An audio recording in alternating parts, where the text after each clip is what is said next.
Herkese merhabalar. Photoshop kanalıma tekrar hoş geldiniz arkadaşlar. Şimdi koçumuzun son videosundayız. Final videomuz. Şimdi arkadaşlar ben üstünü de kapattım tamamıyla. Gördüğünüz gibi bu şekilde bütün düzeltmelerimi de yaptım. Şimdi kulaklarıyla başlayacağız. Ben bir tanesini ördüm. Şimdi birini de birlikte örelim. Birlikte dediğim yani sayılarını söyleyeceğim, aslında çok basit, çok kolay kulaklarımız. Siz de az çok tahmin etmişsinizdir zaten nasıl yapıldığını. Gözümü de işledim bu arada. Düzeltmelerimi de yaptım. Çok şükür çok güzel oldu ama kafamız harika. Şimdi arkadaşlar hemen ilk etapta bir sihirli halka ile başlıyoruz.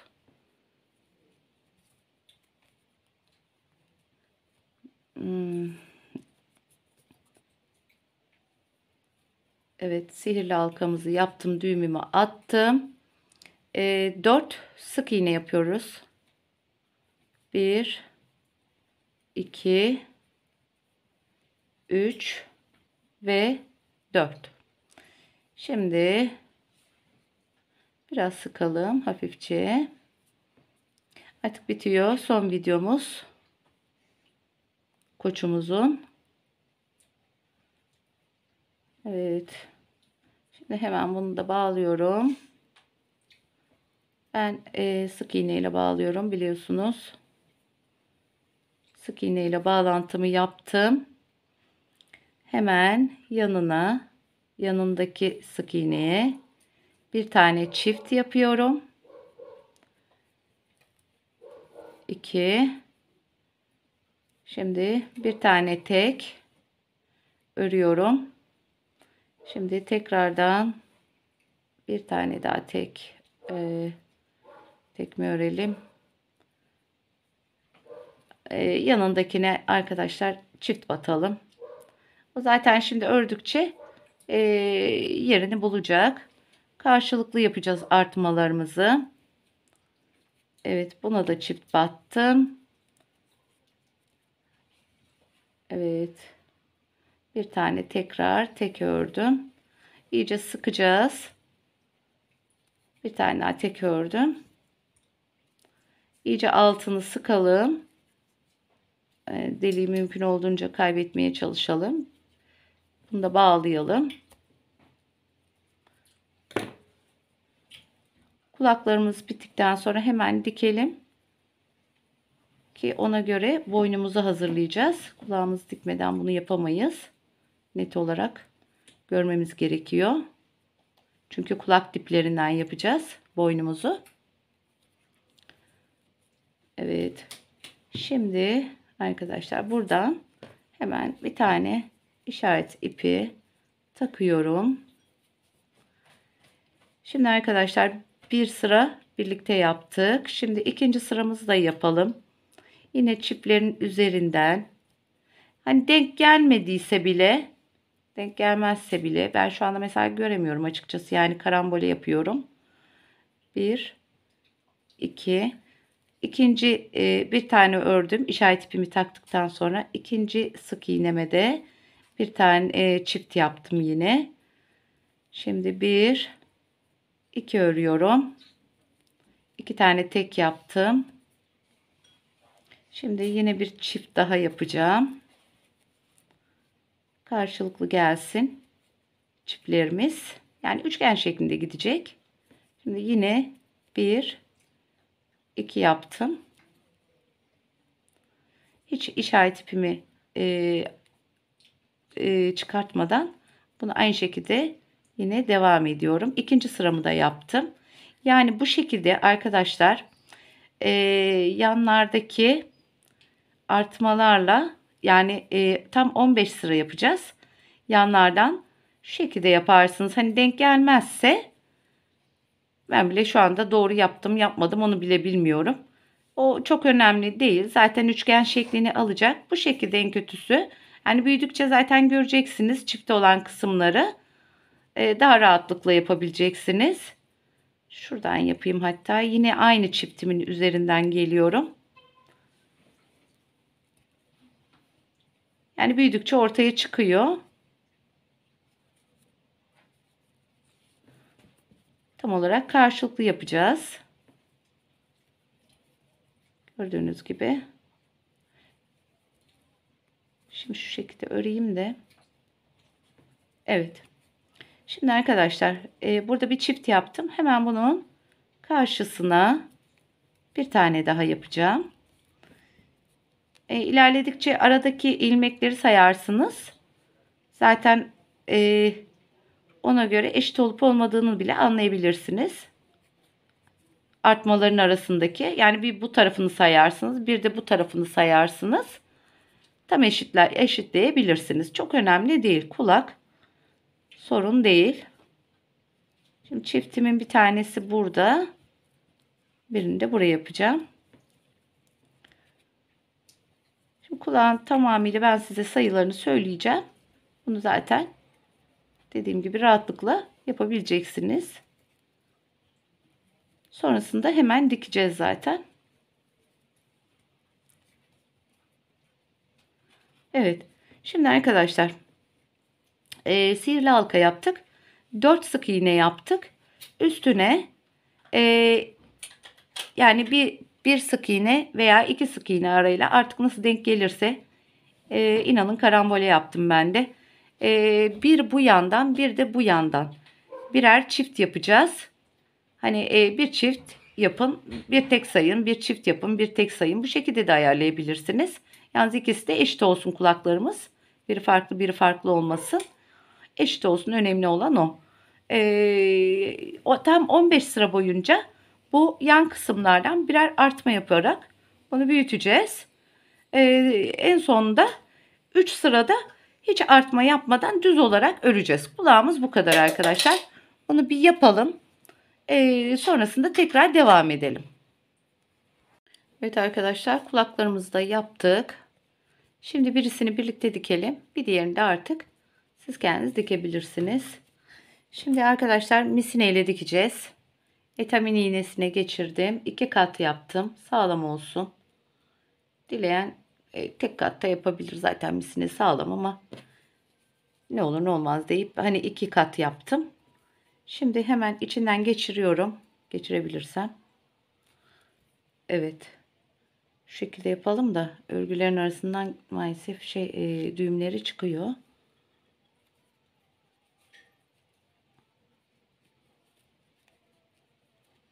Evet.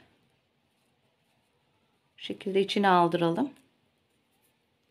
Şöyle bir kere daha geçeyim. Şimdi arkadaşlar kulağımızı ikiye katlayalım. Öncelikle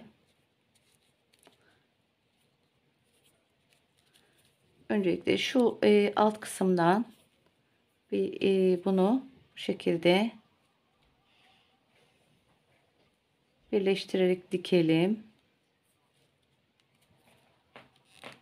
Misineyle çok güzel oluyor arkadaşlar. Yani kaba kaba durmuyor. Hem kaba durmuyor hem de fark edilmiyor bile. Dikişli olduğu bile fark edilmiyor. Çok özenli yaparsanız muhteşem oluyor. Evet. Onu bu şekilde dikelim.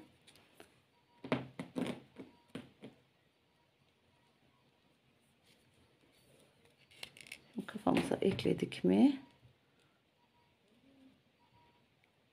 Benim kızım gene geldi. Meraklı. Aşkım.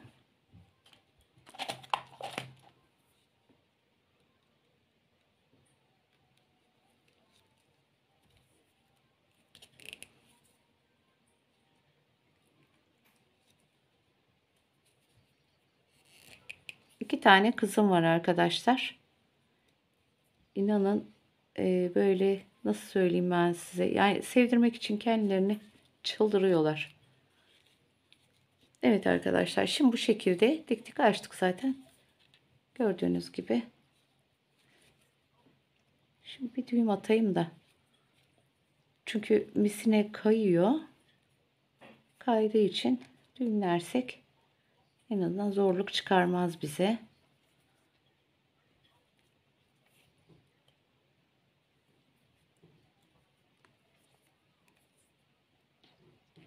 Evet. Şimdi arkadaşlar bu şekilde yapalım. Tam kafamızın şu saç diplerimizin dibinden, yani şuradan tam dikeceğiz bunu. Saçımızın derken tüyümüzün yani. Şimdi biraz geriden alayım. Şu şekilde olacak. Şimdi bir 5-6 sık iğne kadar gidelim gözümüzden itibaren. Kaç yaptı? 4-5 şuralarda falan olsun. Çok da geriye dikmeyin, gözüksün kulak. 5-6 sık iğne kadar bir geriye gidin. Bu şekilde arkadaşlar bunu tüylerimizin dibinden dikeceğiz. Şöyle göstereyim ben. Zaten şimdi bir kısım göstereceğim de kendimi dikeceğim mecburen. Çünkü gerçekten çok zor oluyor burada dikmesi. Şimdi bir tane kulağımızdan, bir tane de kafamızdan alacağız. Rahatlıkla dikiliyor arkadaşlar. Merak etmeyin. Çünkü ben dediğim gibi önümde kamera olduğu için göremiyorum maalesef. O yüzden hani zorluk çekiyorum. Yoksa gayet rahat dikiliyor. Çünkü misine zaten kayıyor. Rahatlıkla dikilebiliyor. Bunu bu şekilde dikelim. Bir kafadan bir de kulaktan alalım bu şekilde. Umarım gözüküyordur misine de. Göstermeye çalışıyorum ama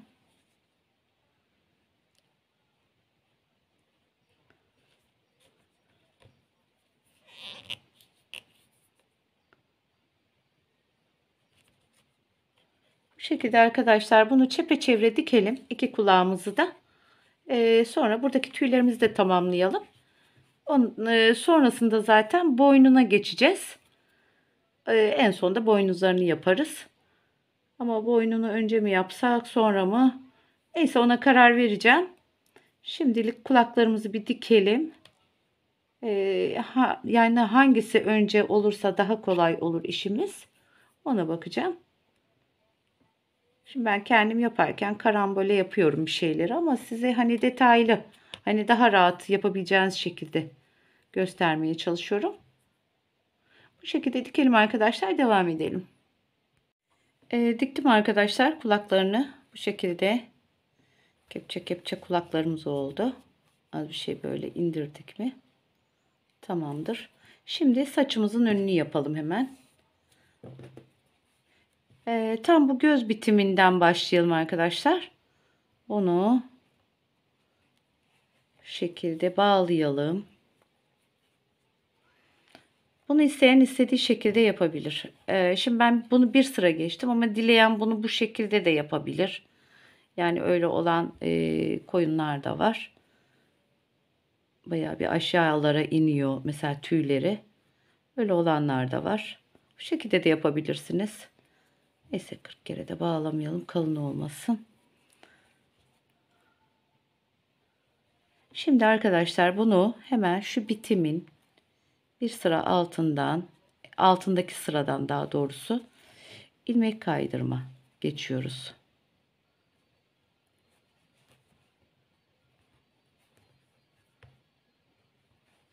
Bu şekilde ilmek kaydırmalarla bu boşluğu dolduruyoruz.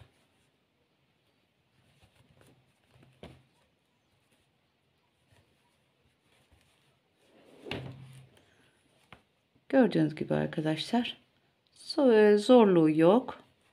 Dediğim gibi şu şekilde yuvarlatabilirsiniz de tam şu orta kısmını. Aşağıya doğru da inebilirsiniz. Düz de yapabilirsiniz. Artık yani nasıl hoşunuza giderse, beğenirseniz o şekilde yapabilirsiniz.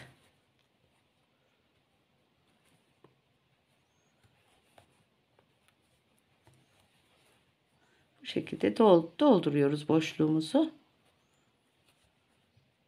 Şimdi boynunu da hemen yapalım. burasını bitirdikten sonra hani bu alın kısmı çok açık kaldı. Yani açık geldi bana. Bu yüzden yaptım ben bunu.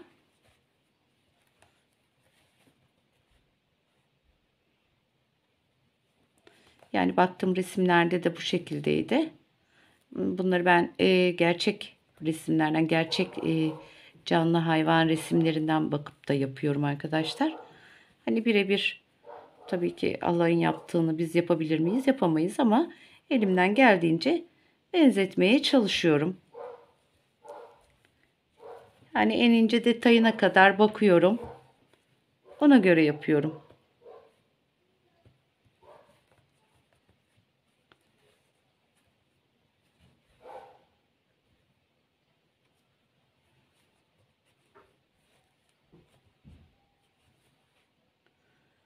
Bayağı bir kolayladık.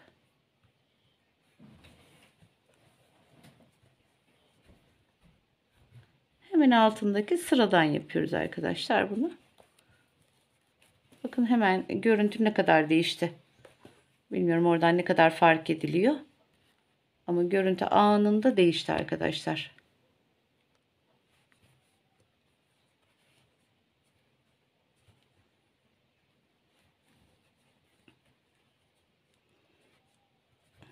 Şimdi bakalım ötekine de.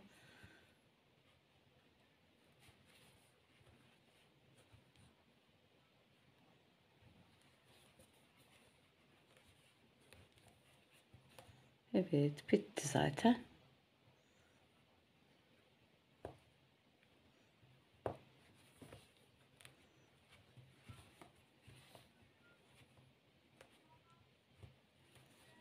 Bir tane de düğüm atalım.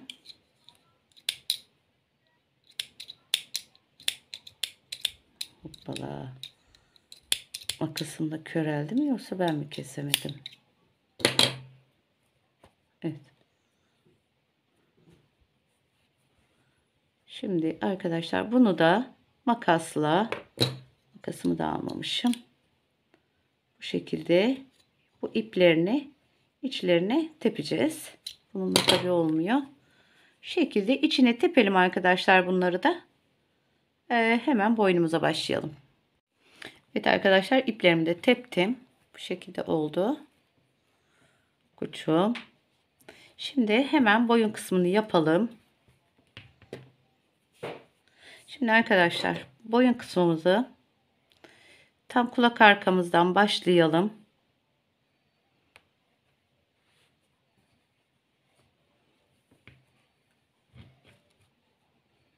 Evet, burası diktiğim yerler herhalde.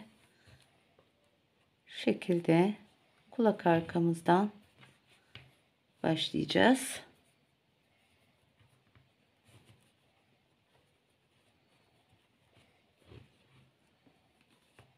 Asıl ortaya çıkaran bu videomuz olacak. Bu video olmazsa hiçbir şey olmaz. Bu videoyla tamamlanacak çünkü. Her şeyi gösteren bu.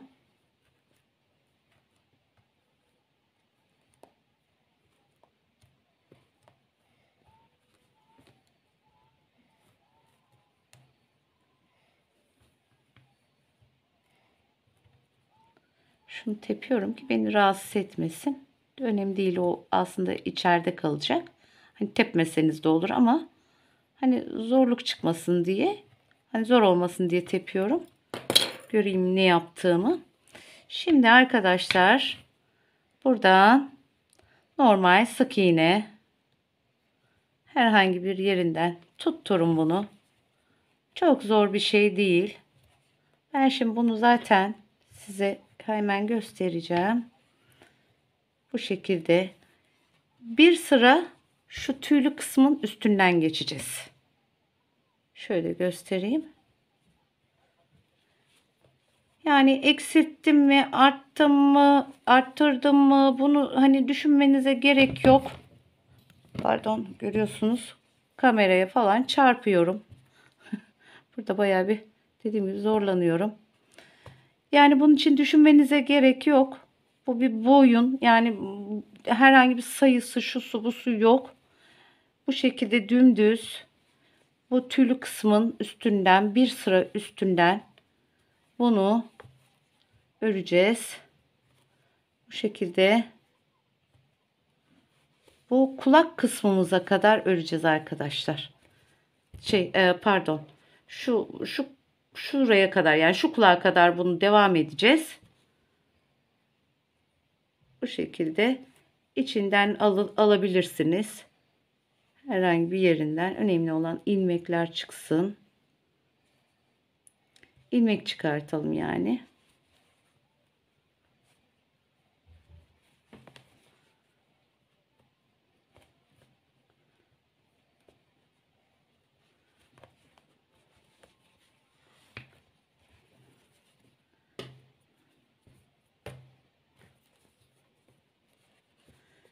Şimdi ben bunu bir kulak kısmına kadar geleyim arkadaşlar. Oradan sonrasını da göstereceğim.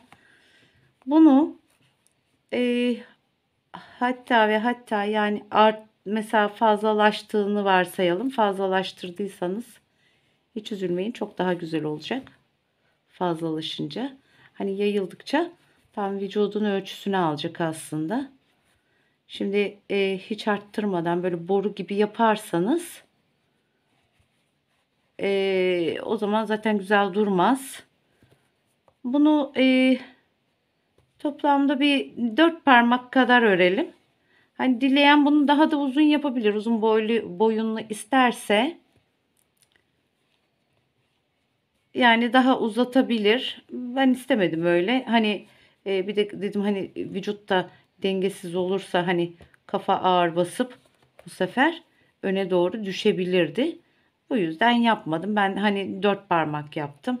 Hani biraz daha uzun olabilir ama bu sefer dengesiz olurdu. Yani artık siz hani nasıl arzu ederseniz, ben yaptığımı söylüyorum.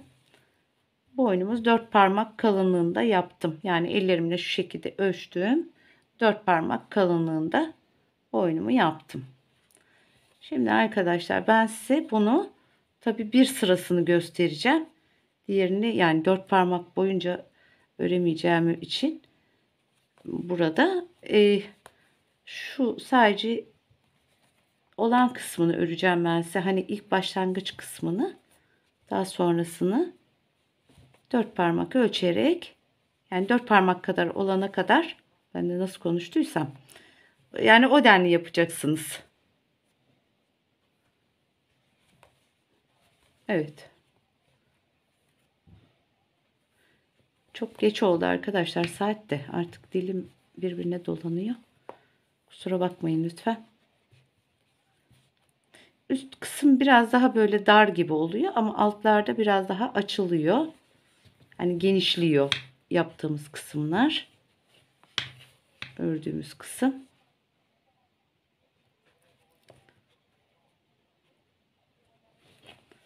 Evet. Şimdi bunu buraya kadar geldik. Buradan sonrasında arkadaşlar tam kulağımızın arkasından gideceğiz.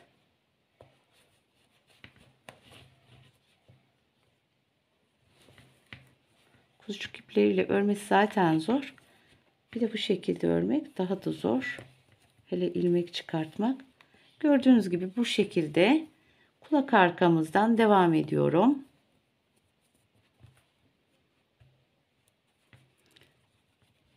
Kulağımızın arkasını olduğu gibi kaplasın arkadaşlar. Bunu aşağı doğru ineceğim şimdi.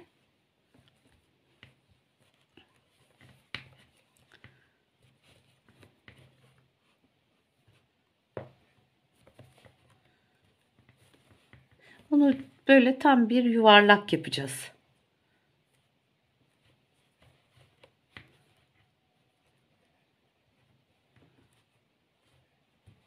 Yani ilmek atladım mı, atlamadım mı? Bu şekilde düşünmenize gerek yok. Dediğim gibi zaten bu kuzucuk ipi olduğu için hiç fark ettirmiyor hiçbir şeyi. Hani tüylü bir ip. Hatanız da olsa kayboluyor, gidiyor. Evet.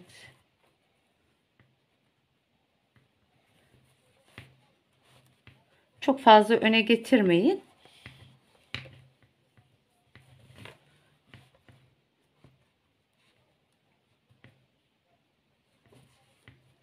Bunlar aslında en oyalayıcı yerleri. Şu boynu yapmak biraz güç oluyor arkadaşlar. En kolayı boynuz açıkçası. Ben boynuza geçmek için sabırsızlanıyorum. Evet.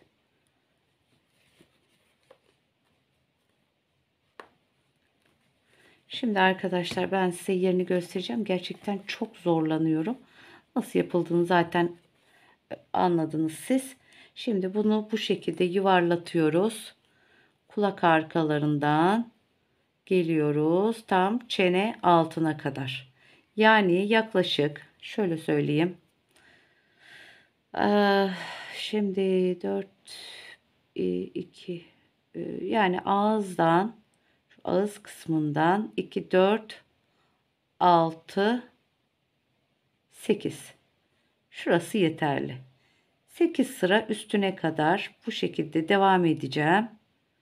Buradan sonra döneceğim. Buradan ilmeklerimi çıkartacağım. Tekrar buradan döneceğim. Başladığım yere geleceğim. Tam kulak arkalarından olacak. Bu şekilde yuvarlatacağız. Buraya geldikten sonra artık üstünü normal bir şekilde öreceğiz.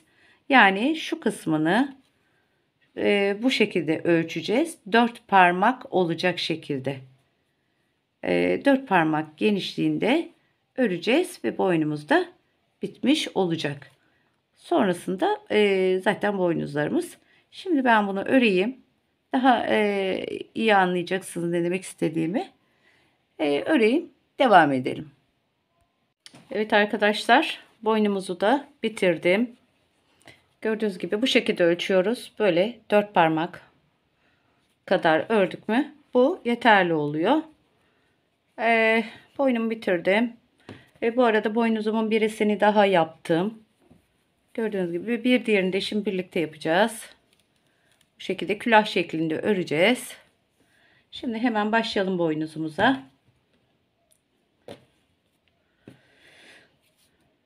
Evet. Şimdi arkadaşlar ilk yapmamız gereken hemen 3 zincir çekeceğiz. 1 2 3. Biraz sıkalım. Hemen ortadakine geri dönelim. Bir tane sık iğne yapıyoruz. Bir tane zincir çekiyoruz. Geri dönüyoruz. Arkadan alıyoruz arkadaşlar.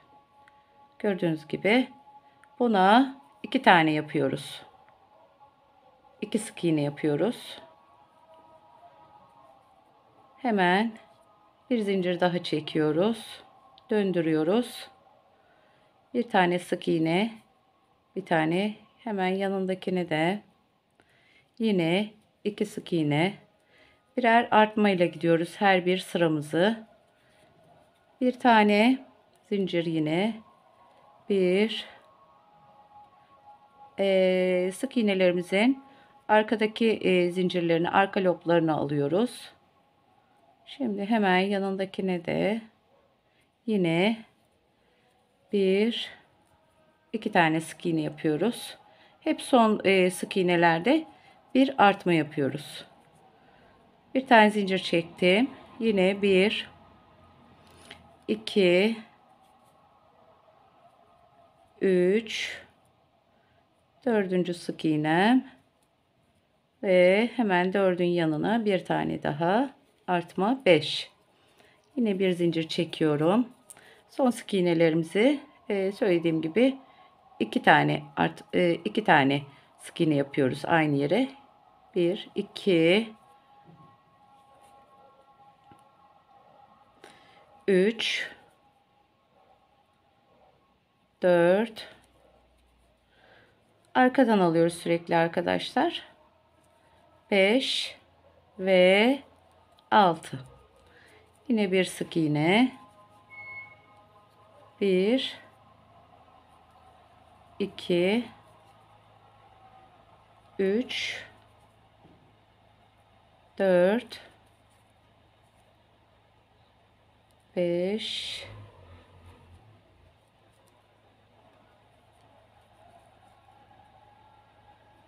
6 ve aynı yere bir tane daha 7. Şimdi bu şekilde 10 tane olana kadar öreceğiz. Bir tane zincir çektik yine. 1 2, her bir sırada bir artma yapmış oluyoruz. 4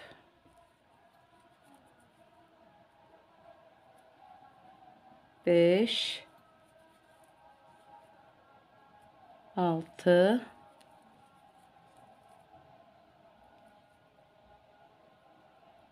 evet 7 ve 8. Şimdi 10'a kadar yapayım. Bundan sonra yapmamız gerekeni söyleyeceğim. Siz devam edeceksiniz. 3 4 5 6 7 evet 8 daha 8 ve 9. Şimdi son sıramı yapıyorum.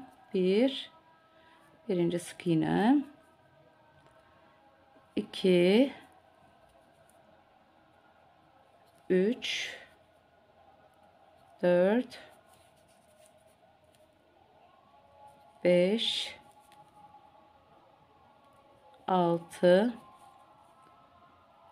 7 8 son artmamı yapıyorum. 9 aynı yere bir tane daha 10. Şimdi tekrar bir zincir çekiyorum. Hemen işaret ipimi buraya koyuyorum. Takip etme açısından kolaylık olsun sıraları takibi için. Evet. Şimdi arkadaşlar buradan sonra tam 10 sıra boyunca hiç artma yapmıyoruz. Tam 10 sıra boyunca bu sonlarda yaptığımız artmaları yapmıyoruz. Düz olarak öreceğiz. 10 sıra boyunca örelim. Tekrar devam edelim. Evet arkadaşlar 10 sırada düz olarak ördüm. İlk sıradan başladım. Her bir sırada bir artma yaptım. En sonlarda 10 sık iğne olana kadar artmalarımı yaptım. 10 sırada düz olarak ördüm. Yani 10 sık iğneyi 10 sıra ördüm.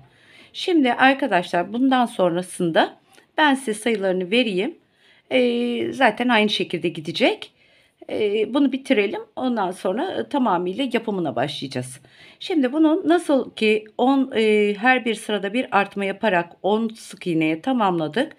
Bu 10 sıra düzden sonra şimdi birer artma yaparak 20 sık iğneye kadar öreceğiz. Her bir sırada bir artma yaparak 20 sık iğne olana kadar öreceğiz arkadaşlar. Hep sonlardaki sık iğnelerimizi artma yapıyoruz. 20 sık iğnemiz olduktan sonra tam 10 sıra yine 20 sık iğnemizi düz olarak öreceğiz. Sonrasında 30 sık iğneye kadar artma yapacağız. Her bir sırada birer artma yaparak 30 sık iğneye ulaştıracağız.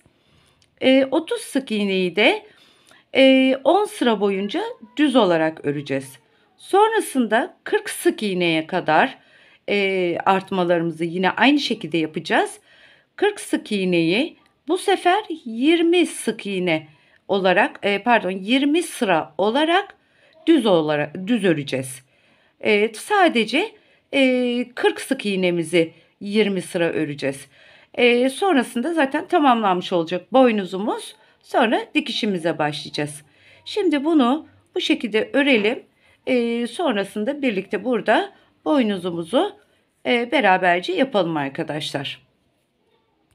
Evet arkadaşlar, boynuzumu ördüm, bitirdim. Şimdi hemen dikişine başlıyoruz. Misineli ipimizi 2 katı olarak etamin iğnemize geçirdik. Şimdi uç kısmını arkadaşlar şu ipini içine alalım ve bu uç kısmını bu şekilde katlayacağız. Artık ben burada yapabildiğim kadar size hani göstereceğim. En azından nasıl yapabildiğimi yaptığımı görmüş olacaksınız. Şu ucunu normal bir şekilde toparlayacağız. Şu şekilde ikiye katlayarak katlayabildiğimiz kadar tam uç kısmını katlayalım. Biz senelerle biraz böyle zorlanıyoruz ama çok da güzel oluyor. Çok güzel kayıyor aslında ama yani dikerken biraz böyle kıvrılma yapıyor. Ama sonuç güzel oluyor. Biraz sabırla olacak inşallah. Şimdi arkadaşlar bunu bu şekilde bir ucunu sağlamlayalım. Uç kısmını.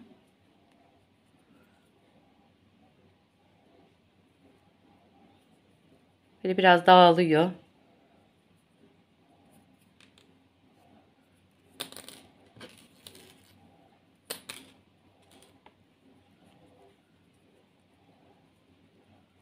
Şu ipini içine alırsak o uç kısmı da dolmuş oluyor.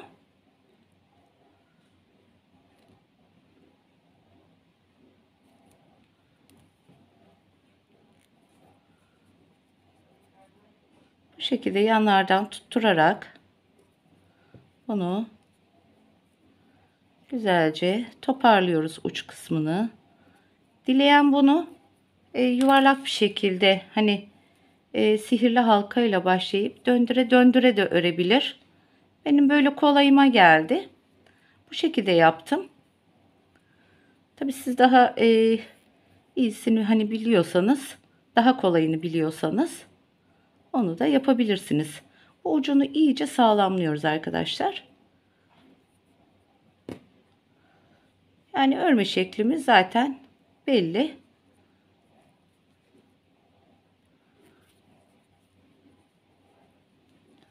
Şu yollar birbirine denk gelsin.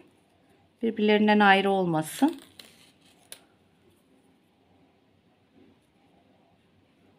Bunları tam denk getirin ki düzenli olsun.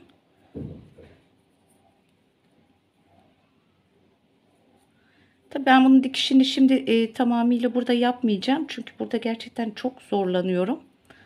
Bir de videoyu da uzatmanın anlamı yok. Zaten dikiş bunu herkes biliyor. Şurada doğru düzgün yapamadım bile açıkçası. Şimdi bunu bu şekilde devam edeceğim dikmeye. Bir yandan da telimi yerleştireceğim. Bu girebildiği kadar, hani girebildiği yere kadar telini yerleştireceğim. Bir yandan elyafı dolduracağım. Bir yandan da telini ittireceğim içine doğru. Bir yandan da dikeceğim. Yani her işi bir arada yapacağız burada.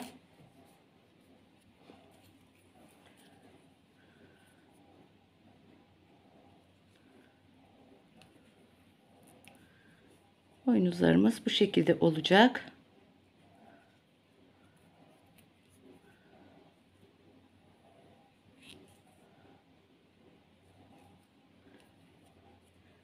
Telimi tam boynuzun uzunluğu kadar kestim. Arkadaşlar şöyle göstereyim. Şu şekilde tuttum. Tam ölçü aldım. Tam boynuz kadar kestim. Şimdi arkadaşlar buradan sonrasına siz kendiniz de yapabilirsiniz. Bunu biraz düzelttirmemişim.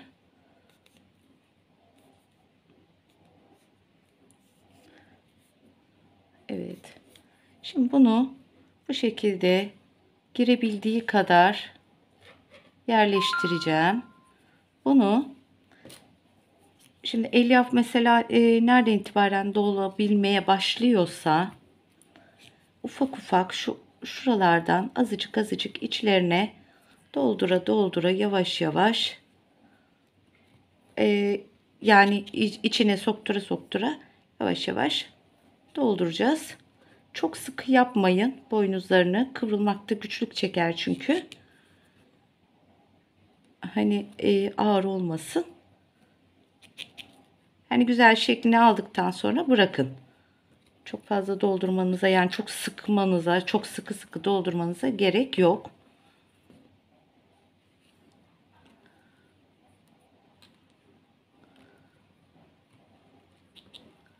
Şimdi asıl boynuzlar gösterecek koçumuzu.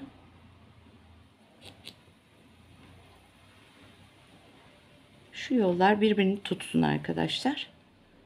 Bir hizada gitsin.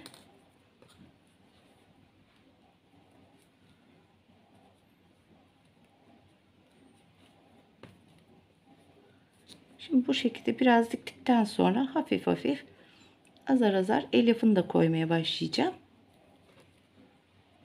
Teliniz eğer dikerken elyafı doldururken kayma yapıyorsa onu sürekli böyle ittirin arkadaşlar. Bu şekilde.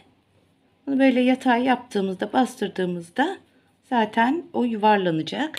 Şöyle mesela azar azar bir makas yardımıyla veya başka herhangi bir şey aklınıza ne geliyorsa bunu bu şekilde içine azıcık azıcık ittirerek, bunu tabii ben şu anda yapamıyorum.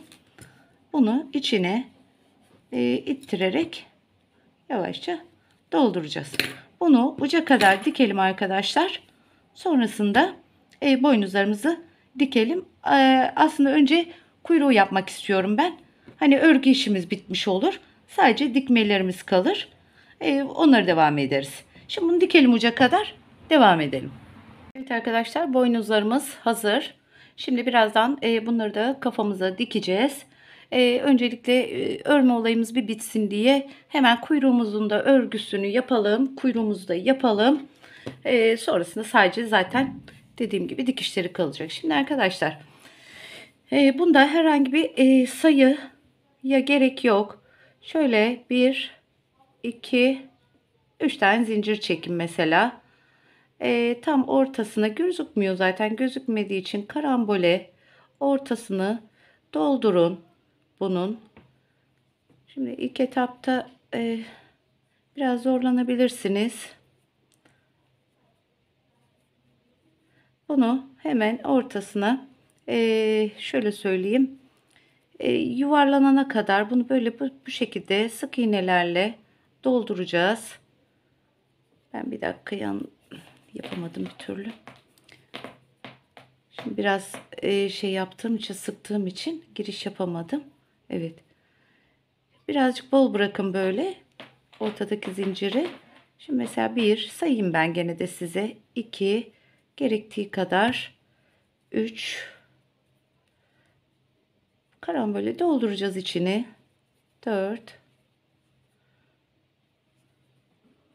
Bunu ördükçe de fazlalaştırabilirsiniz üste doğru, yukarıya doğru. 5, 6. Zaten diyorum ya, görmeden yapıyorum yani. Şu anda ben de 7, 8 tane girdim ya arkadaşlar içine. Yeterli bu kadar. Şimdi yukarıda zaten ördükçe çift çift batmaya çalışalım. Bu gerektiği kadar kalınlaşsın, büyüsün. Bunun içine elyaf doldurmayacağız. Sadece öreceğiz ve dikeceğiz. Hiçbir şekilde elyaf da olmayacak. Evet, ikişerli yapıyorum şimdi.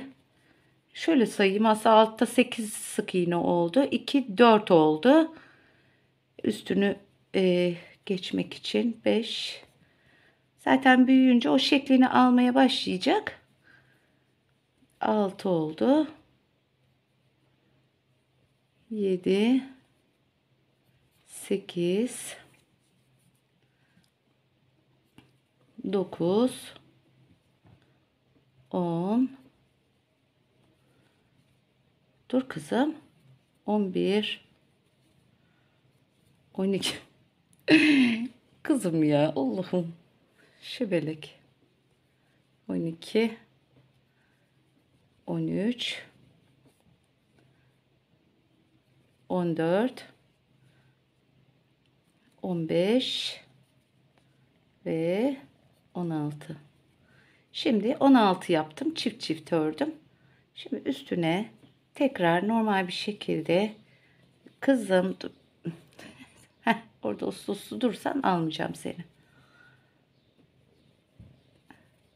Bu şekilde düz olarak devam edelim.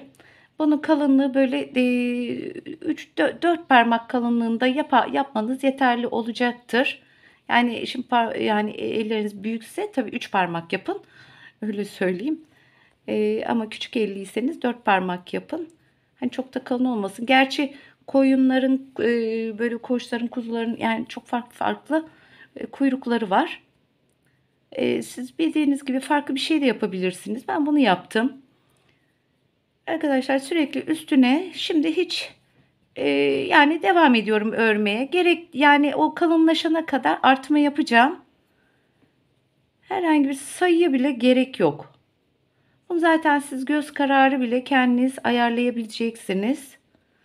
Mesela şu kalınlaştırmak için yine diplerine batıyorum. Herhangi bir hatam olur mu diye düşünmeyin. Olmaz. Olsa da fark edilmez. Kolay. Şuradan mesela kaçırdım. Evet. Kaçırmışım mesela. Şunu hemen. Evet, dibine dibine. Mesela bunu battım. Bir tane daha batıyorum. Arttırıyorum. Sonra normal örmeye devam ediyorum. 19-20 santim uzunluğunda yapmanız yeterli olacaktır.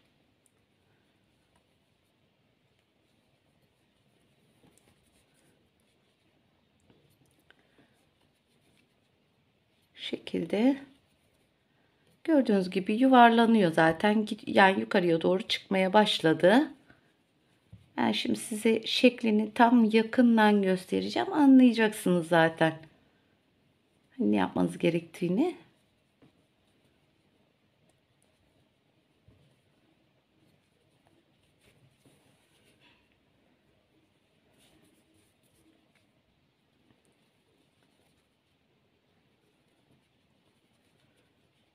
Gördüğünüz gibi genişliyor. Yukarıya doğru çıkıyor. Çabucak oluyor bu. Kuyruk en basit olan uzvu diyeyim. Şu şekilde arkadaşlar. Şöyle uzayıp gidecek. Yani yeterli kalınlığa geldikten sonra dikkat edin. Bir daha artma yapmayın. Ama dediğim gibi 3-4 parmak olana kadar kalınlaşana kadar öyle söyleyeyim. Kalınlaşana kadar mümkün olduğunca arttırın. Fark etmez, herhangi bir yerinde arttırmaları yapabilirsiniz.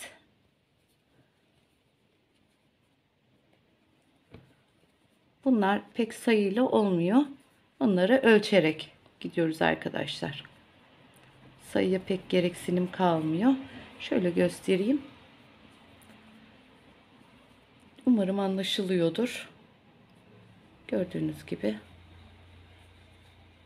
Şekilde zaten böyle devam edecek. Şöyle göstereyim. Aşkım benim. Diğer bir koçumun kuyruğu. Şu şekilde ölçersiniz kalınlığını. Şu şekilde benim mesela 4 parmak olmuş. 4 parmak civarında bunu uzattım. Bunu 19-20 santim civarında yapacağız. Kuyruğumuzu da yapalım. Hemen dikimlerimize başlayalım. Evet arkadaşlar. Gördüğünüz gibi kuyruğumuzu yaptık. Biraz popomuzu da döndük size. Kusura bakmayın lütfen. Şöyle biraz kaldırayım. Çok dağıldım arkadaşlar. Kusuruma bakmayın lütfen. Şimdi bunu tam şu kısma dikiyoruz. Yani bacakların az bir yukarısında. Yani şurada yukarıda olmasın. Aşağıda olacak. Şimdi benim burada bunu dikmem zor. Yine misineli ipimizle dikeceğiz. Yine aynı şekilde bir alttan, bir vücuttan, bir kuyruktan alarak bunu bir dikelim. Şimdi boynuzlarımıza geçeceğiz. Evet arkadaşlar, gördüğünüz gibi şu şekilde kuyruğumu diktim. Şimdi hemen boynuzlarımıza başlayalım. Kafamıza dikmeye. Evet arkadaşlar, şimdi bu şekilde tutuyorum. Torbalarınıza, onu da söyleyeyim size de, torbalarınıza dikkat edin. Torbanın içinde inanın boyanmış. Ne kadar silsem de, yani ıslak mendille gerçi sildim de, hani yıkandığında nasıl olur bilmiyorum. Bir türlü çıkartamadım. Mavi mavi oldu buraları. Bakalım, ona başka bir çare bulacağım. Yani poşetlerinize dikkat edin. İçinde boyanabiliyor. Özellikle beyaz oldu mu gerçekten kötü oluyor.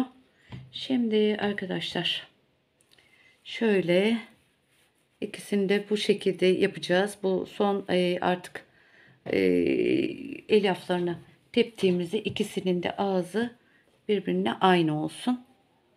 Şu şekilde. Aşkım. Evet.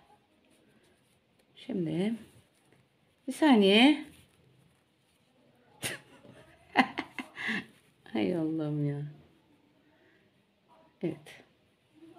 Şimdi arkadaşlar bunları, aşkım bebeğim bir tane dur. Tam bu kulak hizamızdan alacağız. Bu şekilde oturtturacağız arkadaşlar. Tam böyle. Yani geride olmayacak, önde kalacak. Tam kulak hizamızdan. Bu şekilde. Bunu isterseniz iğneleyin. Hani kaymasın derseniz. Dilerseniz hemen böyle direkt dikebilirsiniz. Şu şekilde. Şimdi bir tanesini başlayacağım ben hemen. Şu dikiş kısmı arkada kalsın. Boynumuza doğru olsun. Benim burada biraz dikmem zor olacak ama ilk etabını göstereyim. Diğerleriyle aynı olacak zaten. Gerçekten hani tutamıyorum burada, kayıyor. Şimdi mesela normalde dikerken ben bunları hani kucağıma alıyorum. Kucağımda sıkıştırıyorum. Bir güzel dikiliyor ama tabii ki masada bunu yapmam güç oluyor. Evet. Şimdi bu şekilde kafadan alacağız. Gördüğünüz gibi kayıyor. Yani burada o yüzden dikmem güç oluyor. Yoksa hepsini bir bir gösteririm size ama burada dikemediğim için, hani dikemiyorum gerçekten. Bir de boynuzumuzdan, diğerlerinde olduğu gibi her bir sık iğneyi şey yapalım, alalım iğne içine. Evet. Bu şekilde arkadaşlar, bir kafadan bir de boynuzdan. Hiçbir şekilde dikişleri zaten gözükmeyecek. Kalın ip olmadığı için de hani böyle kaba kaba durmuyor. Gerçekten misineyle harika oluyor. Bu şekilde. Bunu devam edelim. Şimdi iki boynuzu da ben dikeceğim ve size göstereceğim. Hani duruşunu en azından görmüş olacaksınız. Sonrasında boynumuzu dikeceğiz. Yani arkadaşlar gerçekten güçlük çekiyorum. Bunları bu şekilde dikelim. Dediğim gibi ikisinin de aynı hizada. Kulakların hizasında olacak. Bu şekilde. Çok fazla geriye gitmesin. Önde kalsın. Çünkü boynuz onun, yani koçu çok güzel gösteriyor. Bu şekilde yapalım. Dikelim. Devam edelim. Evet arkadaşlar, boynuzlarımızı diktim. Bu şekilde. Gördüğünüz gibi. Şimdi boynuzlarımızı içeri doğru, kendimize doğru kıvırıyoruz. Bu şekilde.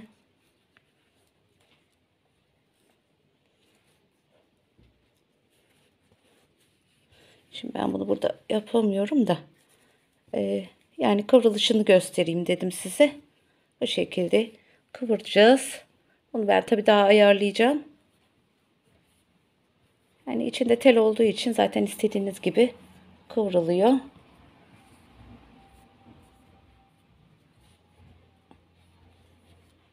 Evet.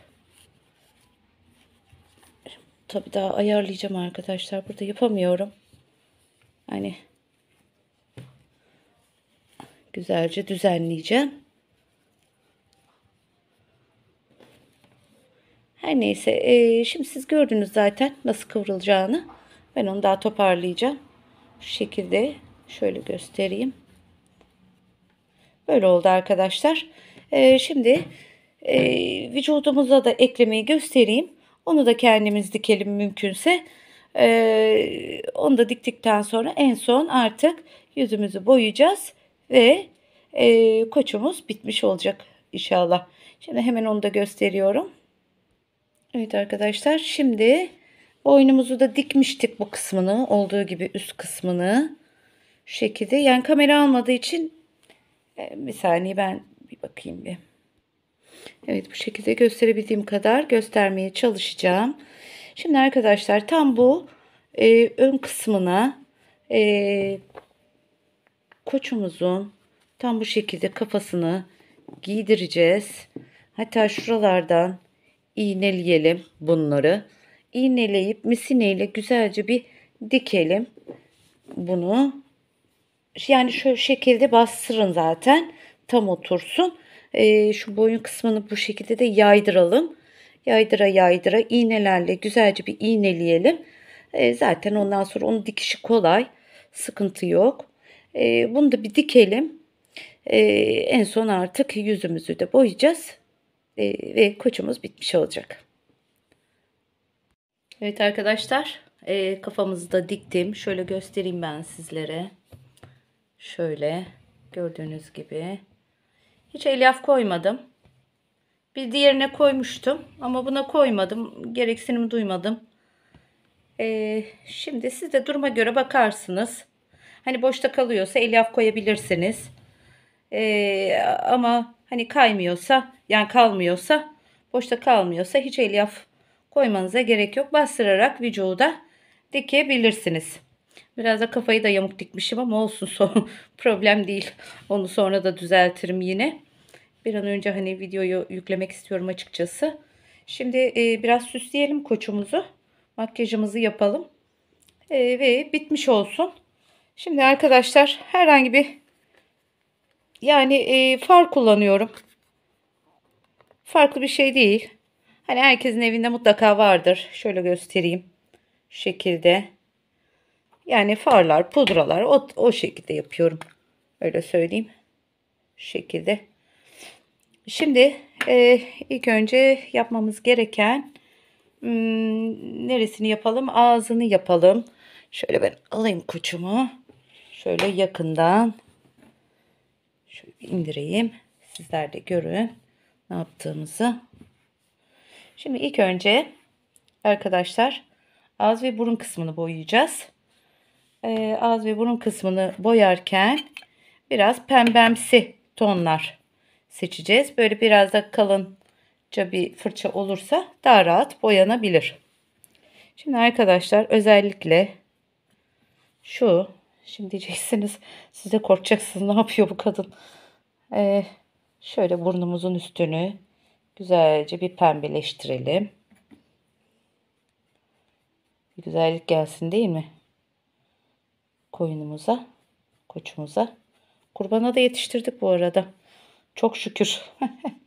Arkadaşlar. Çok kişi sordu da kurbana yetişir mi diye. Yetişti çok şükür.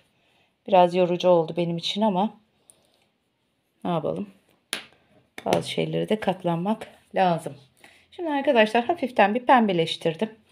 Şimdi şu fardan böyle kahverengi olur. Yani koyu olsun. Koyu kahve, siyah, bu tonlarda kullanabilirsiniz. Şimdi ilk önce şu burun kenarlarımızı yapacağız. Hiç merak etmeyin. Bunlar aslında onun süsü yani. Şimdi iyice onu boyayalım. Şimdi ağız etrafını güzelce bir boyayalım. Bu şekilde.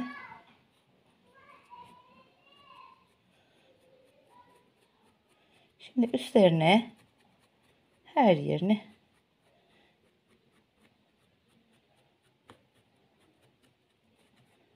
yani farklı boya kullanmak istemedim ben. Hani sizlere de zorluk olmasın. Şimdi herkesin evinde olabilir, olmayabilir. Hani akrilik boya mıydı? Neydi onlar? Öyle bir boyalar falan da kullanılıyor ya. Yani onlardan tercih etmedim. Yani onlar çok bulaklardı. O yüzden olmaz onlar. Bunlar yeterli olacak.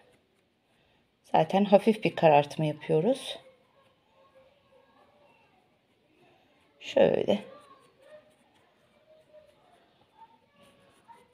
Bakalım bir görüntüsüne.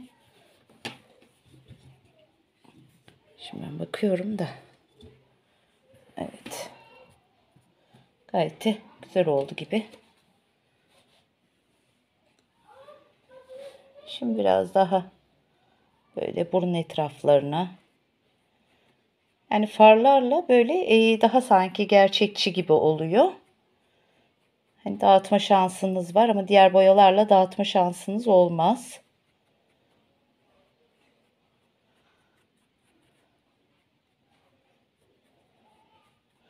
Hiç korkmadan boyayın arkadaşlar. Yani doğal dursun. Doğal olur. Tamam. Şimdi arkadaşlar gözlerine de geçeceğiz. Gözlerini de bir boyayalım. Yani öyle rastgele. Kulaklarımızın içi de var arkadaşlar. Onları unutmayalım. Önce kulağımızın içini bir boyayalım. Şöyle.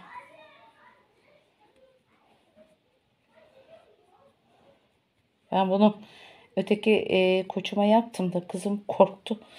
Anne dedi ne yaptın dedi. Gitti emekler. Dedim bekle. Bak nasıl olacak göreceksin.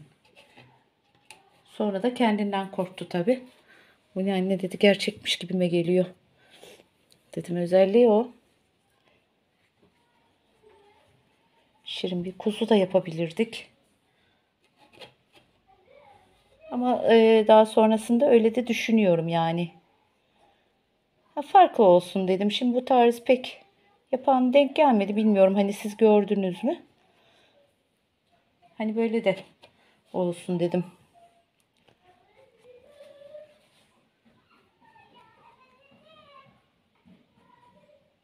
Şimdi ben oradan tam olarak göremiyorum. Sonra tabii daha düzeltmeler yaparım ben yine. Sizler daha rahat yapacaksınız yani bana göre. Bir de bunları yaydıracağız arkadaşlar. Şimdi gözlerimizi de yapalım. Şimdi etrafımızı bir güzel karagöz yapalım koçumuzu.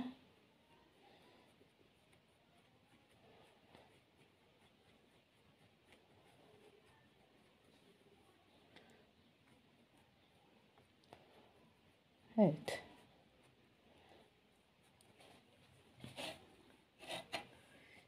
Şimdi bu tarafa doğru da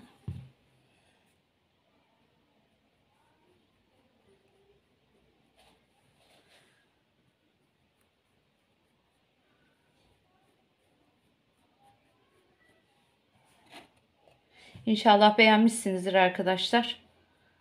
Yani beğenilerinizi bekliyorum. Beğendiyseniz yorum yapmayı lütfen eksik etmeyelim. Abone olmayanlar da abone olup yaparlarsa, seyrederlerse çok mutlu olurum. Çok sevinirim. Çünkü desteklerinize ihtiyaç duyuyorum. Evet, şimdi bakalım. Evet, gayet güzel oldu. Şimdi arkadaşlar, buradan sonrasında şimdi tabii daha da çok şaşıracaksınız. Neler yapmış bu kadın diye. Şimdi ıslak mendili alalım, bir güzel bulayalım bunu.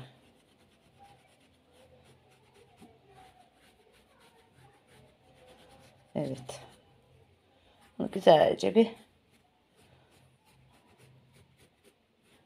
ıslak mendille, ıslak bir bez olur, mendil olur, fark etmez. Güzelce yaydıralım. Bilmiyorum, kızımın korktuğu kadar var mı arkadaşlar? Canını yaktık bayağı bir. Şimdi bir gözümüzü de azıcık yaptıracağız.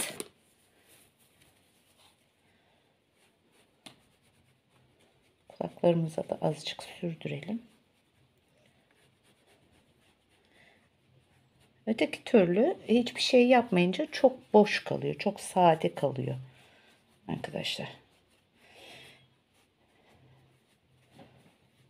Evet. Böyle doğal bir görünüm elde ediyoruz.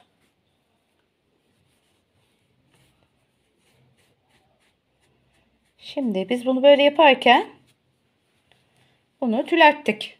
Şimdi ne yapıyoruz? Çakmağımızı alıyoruz. Şu taraftan yapayım da. Evet. Çakmağımızı alıyoruz arkadaşlar. Şöyle usul usul, hem boyalar sabitleniyor. Böyle sentetik bir görüntü elde ediyoruz. Tabi bunu yaparken dikkat edin.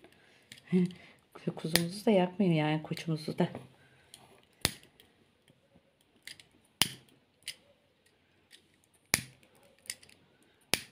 Bunu da bu şekilde hem tülerikliğini alıyoruz hem de boyalarını sabitlemiş oluyoruz. Tabii ben birazdan biraz daha bunları yapacağım. Şu anda korkarak yapıyorum. Burada. Evet. Bu şekilde arkadaşlar. Yani bunları da sabitlemiş oluyoruz.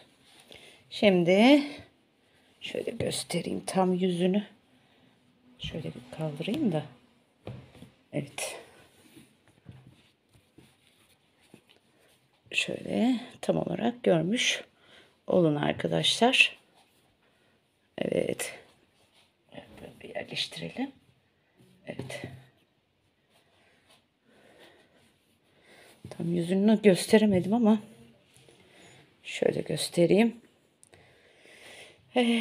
Bu şekilde arkadaşlar. Çok şükür koçumuz bitti. Kuzu diyorum hep. Koçumuz bitti. Allah'ımıza şükürler olsun. Yine verdiğimiz bir sözü daha yerine getirmeyi Allah nasip etti bize. Şükürler olsun. İnşallah yeni tariflerle tekrardan görüşeceğiz. Allah sağlık saat verdiği sürece devam edeceğiz. Beni izlediğiniz için, dinlediğiniz için çok teşekkür ederim arkadaşlar. Diğer videolarımda, diğer tariflerimde tekrardan görüşmek üzere. Hoşça kalın.